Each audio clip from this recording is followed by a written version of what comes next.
I'm Pat Doris. Welcome to The Story. We're starting off in downtown Portland because it's a historic day. It's the day the city's new camping ban takes effect.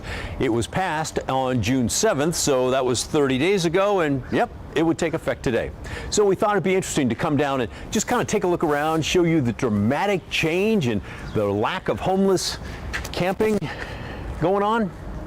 Well, I thought that was going to change. Not so much, though. You know, when this passed, city leaders said it was about time. I think it's long overdue. Portlanders have been demanding some real changes on our streets, so I think it's a step in the right direction. So that long overdue change, it's still going to be a long ways off, I guess. Part of the new law says that people cannot camp between 8 a.m. and 8 p.m. on public property, but that can only be enforced if there is a shelter bed available for them right then and there. Many times, nothing is available, but not every time. In fact, there are beds available in the city. How do we know? Because Portland has something called the Street Services Coordination Center, and they work with the homeless folks all day. They put out a report this past Tuesday showing that for the week before, of all the homeless folks they talked with, 42 were interested in shelter referrals, 25 accepted the referrals, and 15 used a bed for at least one night. So we may not have millions of available beds, but there are some on pretty much every night. So then the question is, why are people still allowed to camp on public spaces when the new city law that takes effect today says they can't? It's because the mayor decided the city needed a slow rollout of the program, like really slow. He issued a statement yesterday that reads in part, "Over the next few months, we will be focused on education and outreach, ensuring all outreach teams, city employees, PPP staff, and others have clear and thorough information on this new ordinance." Some campers may still not be aware of the new law, but Claude Little, who has camped downtown for roughly 10 years, did expect it would be enforced today. Yeah, I thought the cops were going to come over here earlier, but they didn't. Something else must have happened. I don't know what happened. Ty White Elk said he sleeps outside without a tent. He thinks it's a good idea to make people take down their tents each day. We have some of these people who stay in these tents for days sometimes, and sometimes they OD and we don't know about it. And so we don't find them till like the day after or whatever it is, and they're gone by then. Like, we can't do anything about it. So I think it's a good thing that they're having people put down their tents, because then less people are going to die in their tent. On the city streets today, you would never know there's a camping ban. But there is a camping ban in the city of Portland. It's just not being enforced, so don't expect to see a change in your neighborhood anytime soon. There are a couple of other interesting things that I pulled from the mayor's release. One is that if somebody is camping and they're told to move because there is shelter available and they refuse to go to that shelter, they can then be banned from camping anywhere in the city, not just in the public places that have been specified. It can be from anywhere. They also, if they are camping legally and it's allowed, they can't be using any gas heaters or gas stoves. That's been a constant problem with fires. Also, they're not supposed to leave any human waste or any garbage behind. We'll see how that goes. The mayor's release also says that folks needing shelter can dial 211 to get help in real time. Well, I called that number today, and that is not what happens. They simply offer you another phone number. Places near you that may have shelter, they have no idea if there's open beds or not.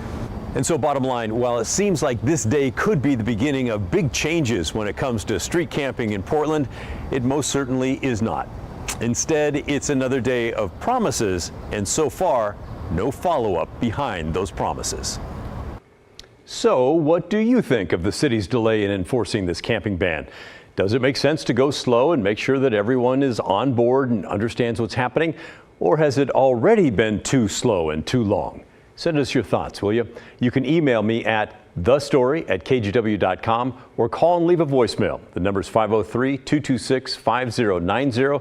I look forward to hearing from you. Well, you sure had a lot to say about our big story last night. We told you about a man accused of throwing rocks and breaking windows at businesses in downtown Gresham. He was arrested and released from jail within hours 4 different times over the course of the last week. After the first arrest, the courts deemed him a low risk of not showing up for his court dates. But not only did he not show up, he allegedly broke more windows each time he got out. And then a judge ordered him held in jail until his arraignment. But He was released because no public defenders were available. And so now he's out on the streets, or at least somewhere out free. It's especially frustrating for the small business owners who are cleaning up the damage. Most of the businesses that were affected are family owned, and so the difference between something that's unforeseen, such as this circumstance, can mean the difference between a positive and a negative month for them. So it directly affects our owners and our community. In my opinion, this case goes to show how broken our criminal justice system is right now. I was going to say our legal system, but it's the whole thing. Many of you agree. Here's a voicemail from Joseph. How do we change this broken system? How do we get it done? Because, thousands upon thousands of Portlanders are fed up with this stuff. Many of you put the blame on Multnomah County District Attorney Mike Schmidt. People like Randy, who wrote, "The lack of punishment to the window breaker can be placed at the footsteps of one Michael Schmidt. When he took over as the Multnomah County DA, he made it perfectly clear property crimes were not a big deal. His philosophy is still in force." And there's Jay, who wrote, "I can just imagine that if this person threw a rock through the window of the DA's home, it would be a different story. He would still be in jail." And I have to chime in here. I have to tell you that I feel your frustration. I share your frustration. But in this particular case, the facts seem to suggest the DA's office is not to blame. It's the court system and the legislature which set up that system. The DA's office brought the charges that they could, as best as I can tell. Here's a voicemail from Frederick, who feels for the business owners.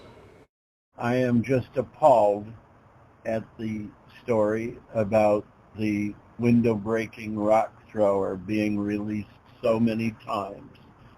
My heart goes out to the business owners who suffered this damage and loss. Well said, Frederick. People living in Gresham say they are familiar with the problem. People like Terry, who told us, "I'm a trustee at a Gresham church, and we've experienced thousands of dollars in vandalism. We are in the process of spending thousands more in fencing and costly security in an effort to prevent such acts of disregard." And then there's Ann, who wrote in to say, "We've lived in Gresham for more than 40 years. For many years, I viewed Gresham's gradual crime increase as growing pains for what is now the fourth largest city in the state. But when I see the blatant disregard by the justice system for the victims of just plain, stupid, childish behavior, I'm ashamed to say where I call home. I know those business owners and the struggles they've gone through to maintain their business in what is, for some, their hometown." But a few of you said the public defense system is to blame, not the district attorney's office. People like Judy, who wrote in, "So lock them up is your answer? How about paying defense attorneys enough to take these cases? What we need to do is tax the wealthy and corporations to pay their fair share so that we can provide services for the mentally ill, the homeless, the addicted, the jobless, education, healthcare, etc. And yes, even to provide defense attorneys for the indigent." So that's a lot. But what do you think? Here's our contact info again. You can still email me at thestory@kgw.com or call and leave a voicemail. The number is 503-226-5090. One of Oregon's members of Congress is spending some time here this week. Representative Earl Blumenauer represents East Portland and much of Multnomah County, along with areas further east. So Laurel Porter invited him on Straight Talk to get his take on what's going on around here. Let's talk about Portland, because as I mentioned at the top of the show, you know, a lot of people are frustrated with what they see on the streets. I'm sure you hear some of that from your constituents. You love Portland. You've lived here a long time. When you look around the city, what do you see? How would you describe the state of the city of Portland right now? Well, it's very mixed. And there's no question that there's some serious problems. Part of our community is broken. I don't like what I see and how it feels. But Portland still has good bones. If you go through the neighborhoods, as I do every week, you see people who take pride in their community, who haven't given up. They're fighting to move forward, to take advantage of opportunities, and to make sure that we're not going to be defeated by these circumstances. He also said he thinks District Attorney Mike Schmidt is doing a pretty good job, but that he's got a lot working against him. A lot of people blame D.A. Schmidt for what they see on the streets, his office and him personally, for not being tough enough on prosecution. You recently met with D.A. Schmidt. What's your takeaway? I think that's decidedly unfair. I mean, he has, I have met with him frequently. He's ready to prosecute anybody that the police gives him in terms of being able to make a case. Sadly, there seems to be some lag between what we see on the street and being able to have the arrests and moving forward. Another challenge that we've got is the justice system requires that people that we arrest and prosecute have to have representation. And the public defender system has been hopelessly broken. And so you have cases being dismissed because we can't provide them with their representation. It is maddening. There are situations, and talking to the district attorney, he has some of these people under his jurisdiction, but he can't send them to jail because, again, there aren't spaces available. So we've got to make sure that all of the pieces in this convoluted process work. Representation, jail space, enforcement.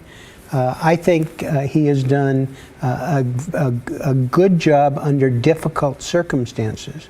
And I think it's the more people understand the restraints he's got, I think they have maybe a little more sympathy. You can catch Laurel's entire conversation with Representative Earl Blumenauer tonight. They talk more about the mental health crisis and why money has been so slow to help out, and how the congressman is working to get more people on bicycles. That's tonight at 7 o'clock here on KGW, or anytime on kgw.com or our KGW YouTube channel. For years now, Portland International Raceway has let drivers put leaded gasoline into their cars despite the danger it poses to the environment. Now, new research shows the effect it has on nearby neighborhoods. And in Portland, the risk is even higher.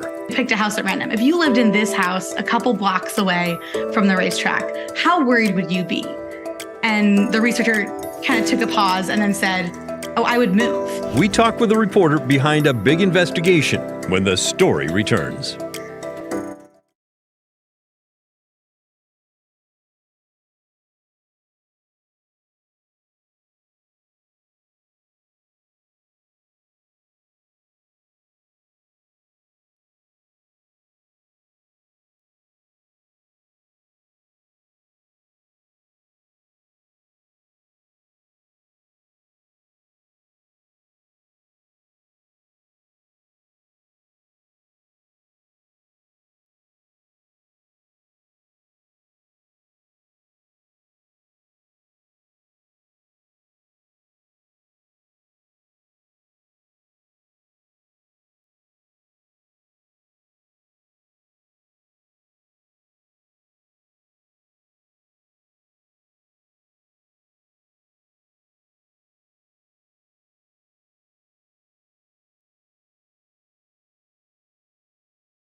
You know, Portland has a reputation for being pretty eco-friendly as a city, at least compared to a lot of other big American cities.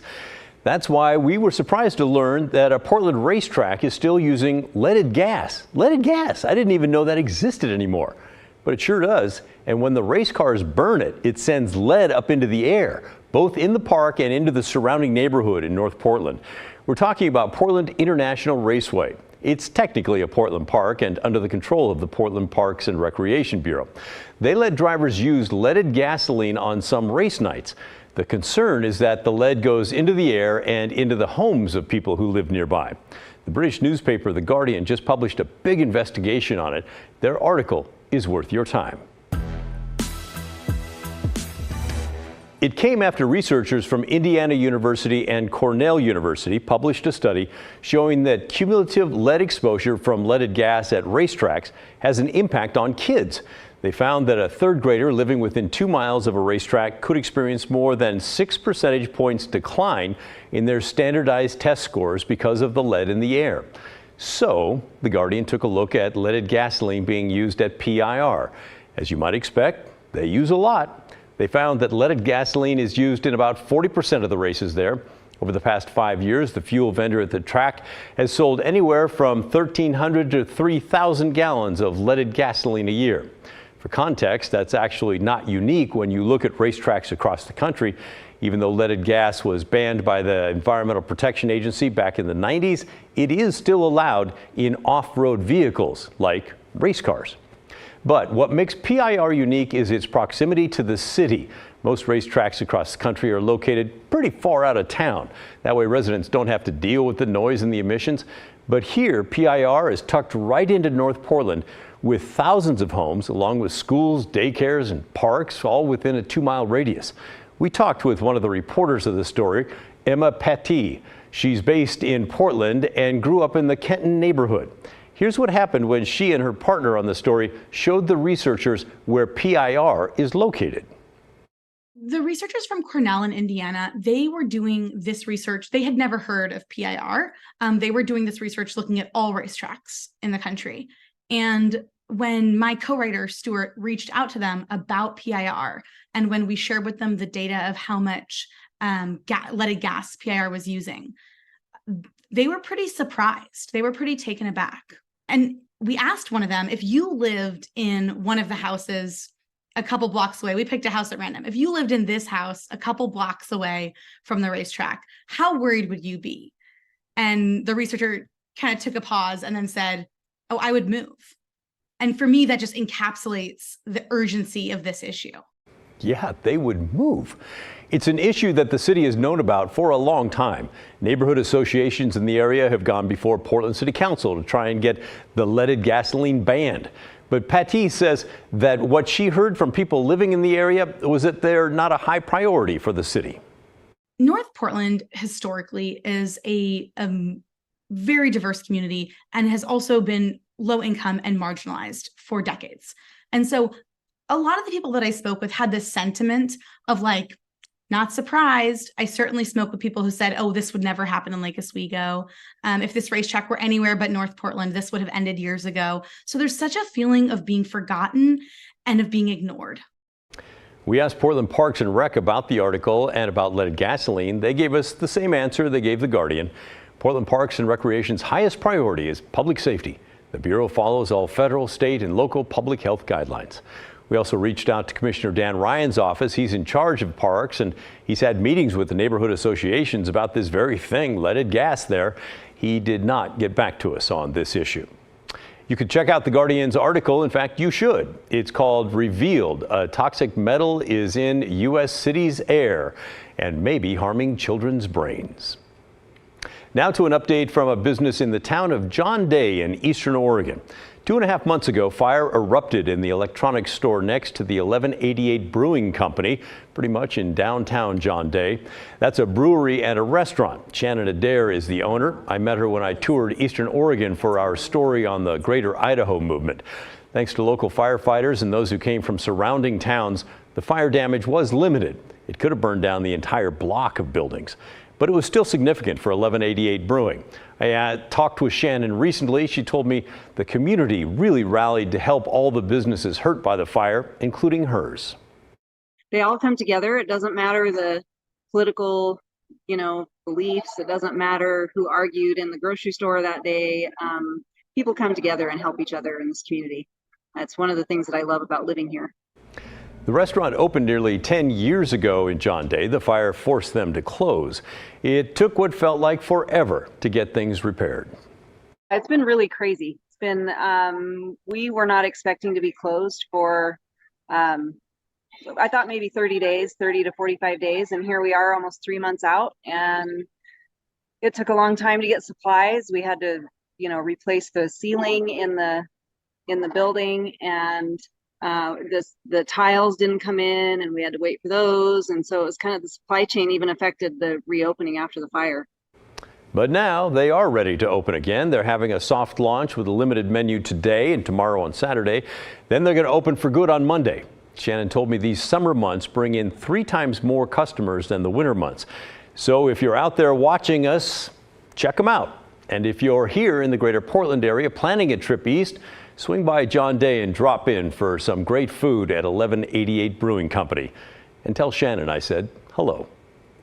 When we come back, the number of Latino students at Portland State University is growing fast, and now the school is offering a new major for anyone interested in studying Latino and Chicano culture. It's the first program of its kind in the Northwest. We'll have the details just ahead. Coming up next at 6:30, President Biden's top transportation official visits the Northwest. What it means for big improvements like helping gridlock drivers or local roads in need of repair. Plus, it's been almost 2 months since a fire tore through a Portland apartment complex. The next steps on the burned out building's future. And the grand reopening for a key part of Portland's downtown. We'll see you at 6:30.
Portland State University is launching a new major that reflects the school's growing Latino student body.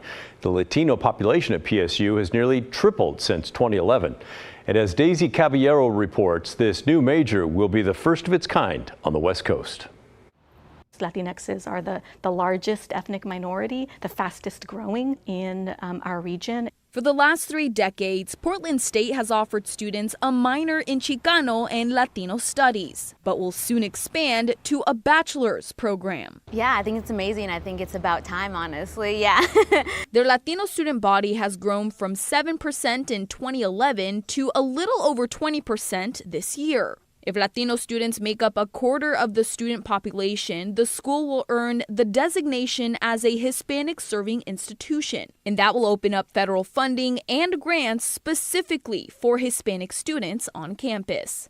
It's important to note that this is really a decades-long fight. Program Director Cristina Herrera finally got this program off the ground after her predecessors ran into issues around funding and lack of resources. I think excited is an understatement. The interesting thing is that when we began developing this proposal, none of us set out to make history. We weren't even really aware that this would be the first major of its kind in the Pacific Northwest. Students tell Cristina their classes are often the first time they've seen someone like themselves in the curriculum. And being a second-generation Chicana herself, she gets it. And so students are hungry for knowledge, and they are hungry for the kind of validation that they've always deserved but never have had, sadly. The new degree explores histories, politics, experiences, and cultures of Chicano and Latino populations in the U.S. through a critical lens of race, something many say should have been available years ago. I think it's very empowering to have these kinds of studies because it shows that people are interested. I'm happy that we're finally having a Chicano and Latino study, and I'm excited to see what more they have to offer. Cristina hopes this new leap is just the start of a bright future for Latino and Chicano communities. They have the opportunity to major in Chicanic Latinx studies to actually see themselves reflected in a way that honors their experiences, that honors their community. Daisy Caballero, KGW News. Thanks, Casey. That's the end of our show. Thanks for watching. But remember the story, our story, well, that never ends. I hope you have a great weekend. Stay tuned now for the news at 6:30. Coming up next, I'll see you on Monday.